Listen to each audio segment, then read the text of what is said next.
네, 안녕하세요 여러분. 반갑습니다. 네, 썸네일에서 보셨다시피 코인베이스를 질렀습니다. 뭐 사실 얼마 담진 않았는데 그래도 좀 팔렌티어랑 이제 더불어 가지고 같이 한번 모아갈 생각입니다. 네.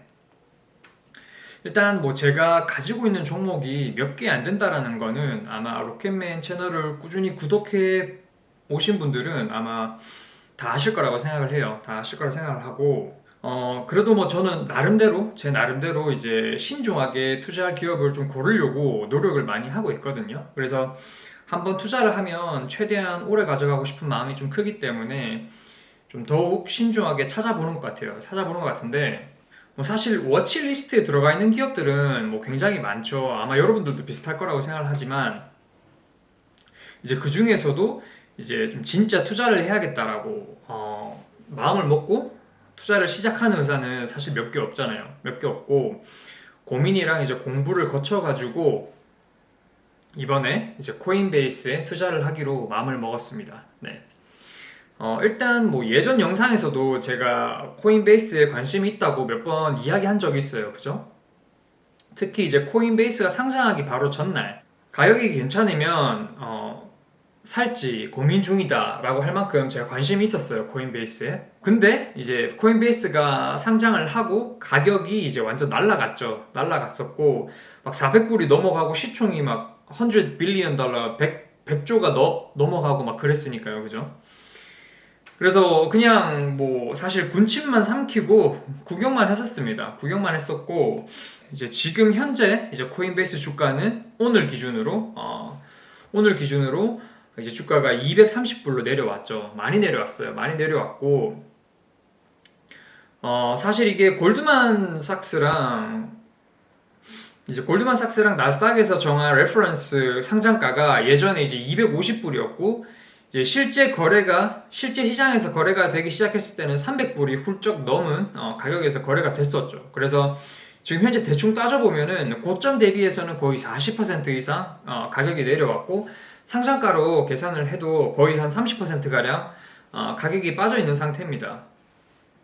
그리고 지금 현재 뭐 한 달 정도 210불에서 250불 사이를 지금 횡보를 하고 있는 중이에요. 그래서 제 생각에는 일단 적어도 이 정도면은 이제 제가 생각했던 가격 그 레인지 안에 좀 들어왔다고 생각을 했어요. 그래서 좀 이걸 담으려면은 이렇게 횡보를 하고 있을 때가 좀 기회라고 판단을 했던 것 같습니다. 네.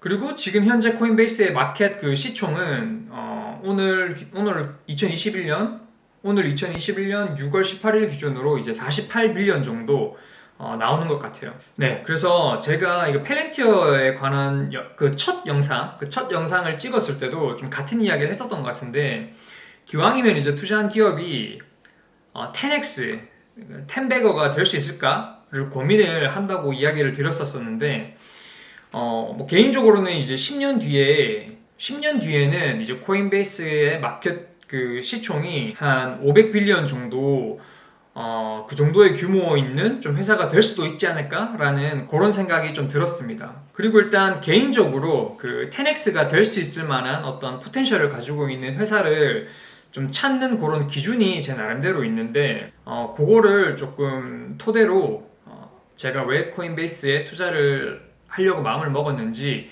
이야기를 하면 재밌을 것 같아요. 네. 일단 첫 번째 기준은 그 회사가 가지고 있는 DNA 그 자체인 것 같아요. 그래서 이 DNA 안에는 제가 나름대로 정의한 어떤 몇 가지 요소들이 있는데 일단 첫 번째로 회사를 운영하는 그 보드진의 능력이랑 그 열정이 제일 중요한 것 같아요. 회사를 운영할 때 제일 중요한 것 같고 그리고 이제 그리고 이제 저희가 봐야 될 게 회사가 실제로 속해 있는 섹터랑 그리고 이제 이 회사가 앞으로 먹을 수 있는 어떤 그런 먹거리들의 규모 이런 것들이 이제 회사가 가지고 있는 그 고유의 DNA라고 저는 보고 있거든요. 그래서 이 DNA가 좀 우월한가 아닌가 요거를 좀 중요하게 생각을 하는 것 같아요. 그래서 이제 이 첫 번째 기준으로 봤을 때 코인베이스는 상당 부분 좀 포지티브하게 제가 봤던 것 같습니다. 그래서 일단 CEO인 그 브라이언 암스트롱 이름부터 진짜 마음에 드는데요. 일단 이분이 굉장히 젊고 유능한 엔지니어 출신의 CEO입니다. 그리고 예전에는 에어비앤비에서 일을 했었고요. 그리고 이제 이분이 인터뷰를 좀 많이 챙겨보면은 정말 좋은 서비스를 제공하고 싶어 하고, 그리고 이제 나름 페어하게 비즈니스를 운영하고 싶어 하고, 그리고 가장 중요한 게 고객들의 트러스트, 믿음을 얻고 좀 쉽게 사용할 수 있는 플랫폼을 만드는 게 목표라고 굉장히 일관적으로 이야기를 하고 있습니다. 그래서 개인적으로는 정말 이 크립토 이코노미, 그러니까 뭐 완전히 새로운 금융 시스템을 만드는 거에 이 사람이 좀 일조를 하겠다라는 목표가 확실해 보였고 또 열정이 있어 보여가지고 굉장히 좋게 봤습니다.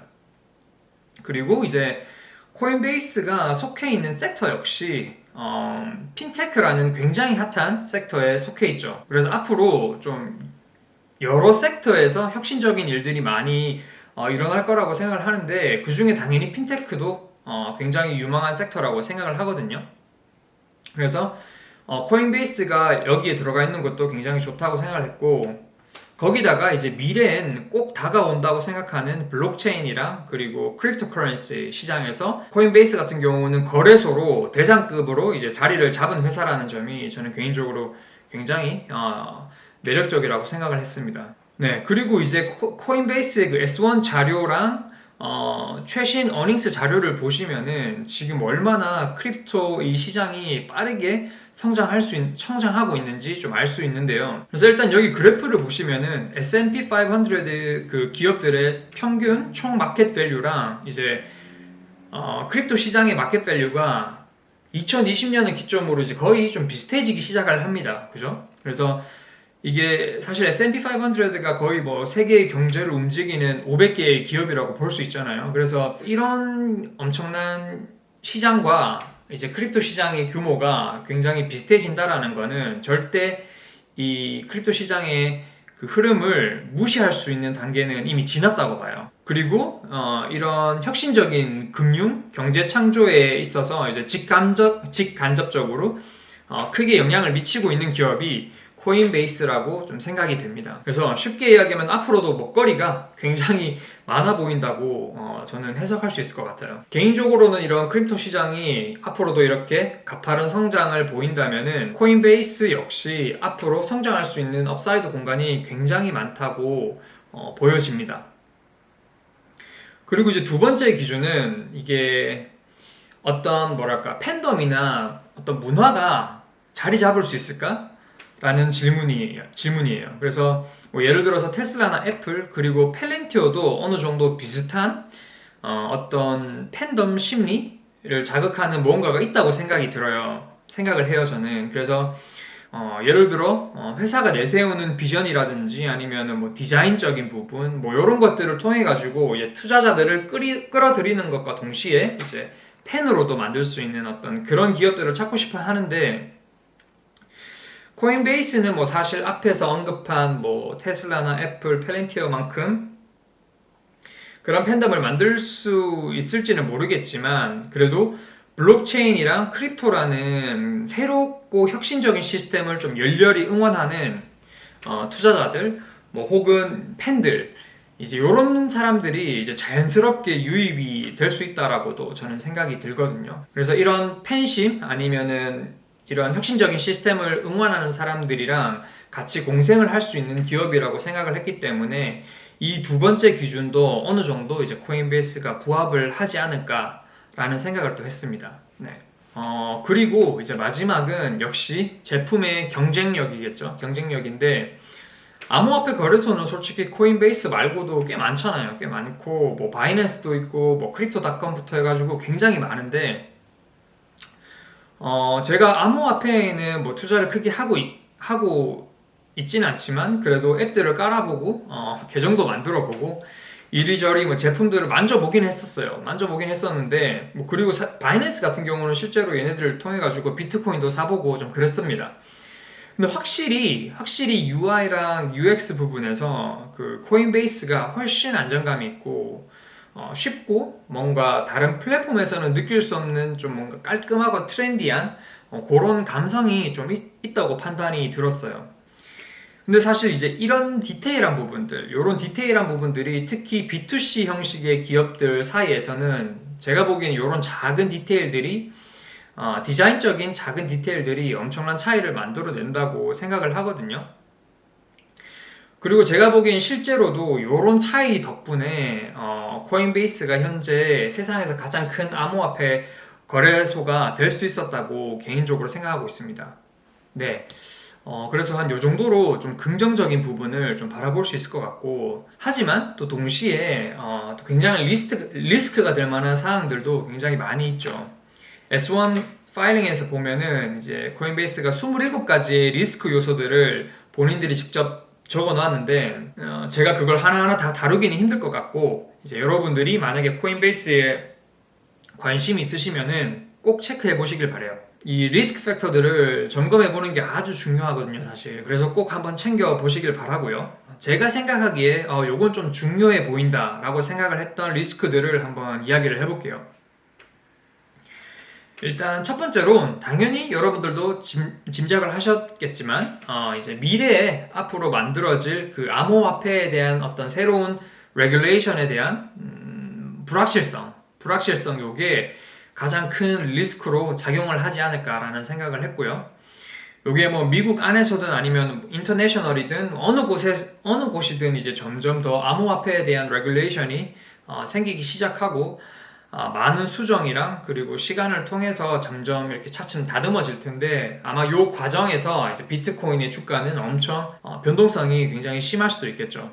그리고 두 번째로는 그 암호화폐 시장 가치의 변화에 따라 가지고 이제 코인베이스의 매출 퍼포먼스 역시 엄청난 변동성을 보여주겠죠. 그리고 저희 모두가 암호화폐의 변동성에 대해서는 아주 잘 알고 있잖아요. 그래서 그만큼 이제 코인베이스 역시 엄청난 그 변동성을 보여줄 거라고 생각을 합니다. 매출에 있어서. 이게 아주 단면적인 예로 이번 2021년 1분기 매출이 1.8빌리언이에요. 1분기 안에 1.8빌리언인데 이거를 2020년도 전체 매출이랑 비교해 봤을 때 전체 매출이 1.1빌리언이거든요. 그러니까 이걸 비교해 보면 정말 단기간에 엄청난 매출 성장을 보여준 거거든요. 그래서 요거를 다시 암호화폐 시장 변화랑 비교를 해보면은 이번 2021년 1분기에 코인들이 엄청 떡상을 했잖아요. 엄청 떡상을 하면서 코인베이스 역시 매출이 같이 덩달아 떡상을 한 거죠.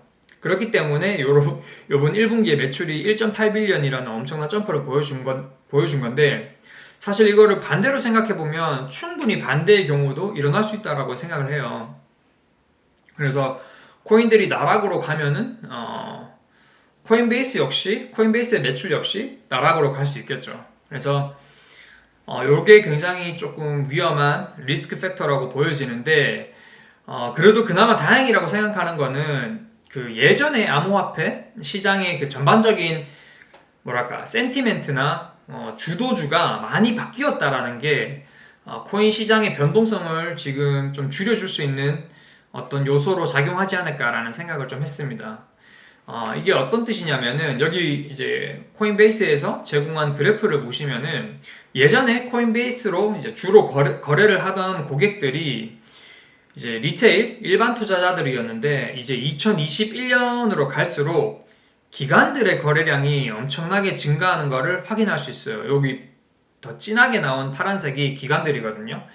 여기 보시면은 2018년도에서부터 이제 2020년도까지 기관들의 그 볼륨이 엄청나게 증가하는 걸 볼 수 있죠. 그래서 현재는 일반 투자자들보다 훨씬 많은 거래를 기관들이 주도적으로 조금 하고 있습니다. 그래서 한마디로 이제 시장을 드라이브하는 세력이 적어도 코인베이스 안에서는 이제 개인에서 기관으로 바뀌게 되었고, 가격의 변동성 역시 이제 조금 더 안정화가 될 수 있는 어떤 그런 파운데이션이랄까? 어떤 장치가 만들어졌다고 생각을 해요. 그래서 물론 주식시장에 비해서는 여전히 미친 변동성이지만, 그래도 적어도 비트코인이나 뭐 이더리움 같은 메이저 코인들은 확실히 예전보다 덜한 변동성을 보여주고 있는 게 사실이고요. 그죠? 그래서 암호화폐 시장의 가치 변화에 대한 어떤 매출 리스크는 여전히 크긴 하겠지만 그래도 예전보다는 좋아지지 않았을까 하는 게 제 지금 생각이고요. 그리고 마지막으로는 역시 경쟁자들이 굉장히 많다라는 거겠죠. 이제 코인베이스는 전체 암호화폐 거래 시장에서 그 규모에서 11%가량 이제 현재 점유를 하고 있습니다. 굉장히 좋은 숫자이긴 한데, 이 숫자가 앞으로 영원히 쭉 좋을 거라는 게 보장이 안 돼 있잖아요. 그죠? 그래서 암호화폐 거래를 지원하는 새로운 서비스들이 계속 등장하고 있는 상황이고, 정말 동서남북 할 것 없이 예를 들어가지고 뭐 스퀘어의 캐시앱, 뭐 로빈후드도 그렇고 엑소더스 같은 것들도 있고 정말 훌륭한 UI랑 UX 디자인을 내세우고 도전하는 회사들이 많기 때문에 이게 코인베이스한테도 지금의 점유율을 지키거나 늘려가는 게 굉장히 어려운 싸움이 될 거라고 좀 생각이 들어요. 그리고 이제 코인베이스가 아쉬운 점이 이게 기술적으로 완벽한 해자가 있는 게 아니기 때문에 결국 이게 얼마나 사용하기 편하고 직관적인지, 그리고 투자자들한테 얼마만큼의 신뢰를 얻는지에 대한 싸움이기 때문에 이게 결국 마케팅이랑 세일즈에 막대한 투자를 할 수밖에 없는 구조. 그래서 이런 구조가 저는 개인적으로 굉장히 취약점이라고 생각이 돼요. 그래서 앞으로 이제 코인베이스에 투자를 할 때에도 이런 점들을 굉장히 유심히 눈여겨봐야 될 것 같다라는 생각을 많이 했습니다. 네, 아무튼 장기적인 관점에서 제가 좀 개인적으로 바라보는 코인베이스는 이런 느낌이고요. 그리고 단기적인 관점에서도 꽤 괜찮은 투자처가 되지 않을까라고 생각을 했던 이유는 아무래도 인플레이션에 의한 테이퍼링 같은 거를 좀 해지하기 위한 수단으로 언젠가 다시 한 번 더 암호화폐 시장에 새로운 사이클이 시작되지 않을까라는 그런 생각을 좀 했습니다. 지금은 암호화폐 시장이 조금 주춤하고 있는 것 같은데 다시 한 번 더 트리거가 생기면은 또 자금이 몰릴 거라고 생각을 해요. 그래서 주식시장에 들어갔던 자금들이 다시 암호화폐 시장으로 유입이 될 때 가장 큰 이득을 보는 기업은 아무래도 역시 암호화폐 거래소들이라고 저는 생각을 했거든요. 그래서 얘네들 매출이 자연스럽게 엄청나게 증가를 하겠죠. 그래서 혹시 모를 테이퍼링에 대비하기 위한 수단으로도 코인베이스에 투자를 하는 건 나쁘지 않을 것 같다라는 생각을 좀 했습니다. 근데 워낙이 제가 이 주름이 없는 그 짱구로 한번 굴려본 거라 가지고 이렇게 생각한 대로 안 될 수도 있겠지만 뭐 생각한 대로 되면 땡큐고 안 되면 뭐 테이퍼링이 아예 안 오면은 뭐 더 좋고요. 그래서 뭐 어떻게 될지 두고 봐야 될 것 같고, 결론적으로는 이제 분명히 큰 리스크를 안고 하는 투자이지만 그래도 코인베이스가 그리는 어떤 그런 미래가 개인적으로는 기대가 많이 되고, 또 탈중앙 금융이라는 어떤 새로운 판 속에서 이제 중요한 위치를 담당할 수 있는 그런 기업이라고 생각을 했고, 그리고 이런 가치에 좀 투자해보고 싶은 마음이 큰 것 같아요. 그래서 개인적인 생각으로는 지금 가격에서 모으기 시작을 하면은 괜찮지 않을까 라는 생각에 이제 투자를 시작을 했고요. 그리고 평단은 한 250불 정도로 설정을 해놓고, 물론 펠렌티어보다는 좀 덜 공격적이게 모으겠지만 차근히 한번 모아볼 생각입니다. 네.